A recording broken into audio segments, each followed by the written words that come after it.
Сәлем достар, менің каналыма қош келдіңіздер. Бүгін күрішті дара етіп әдемі пісіру жолын айтатын боламын. Газды қатты отқа қойып, ыдысымызға май құйып, бұл уақытта күрішті жақсылап жуып аламыз. Жуылған күріштерді ыдысымызға салып, 4-5 минут барлық күрішке май тигенше осы жақсылап қуырып аламыз. Бұл уақытта шәугімді қайнатып қойыңыздар. Бізге қазір ыстық қайнап тұрған су керек болатын болады. Жақсылап тиді. Енді қайнап тұрған суымызды құйып, осы кезде күріштің дауысы шығып, өзі білінеді.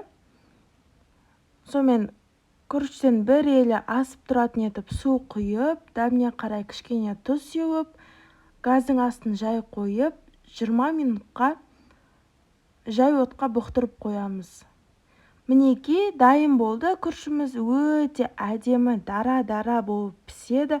Міндетті түрде күрішті пісірген кезде осы әдіспен пісіріп көріңіздер.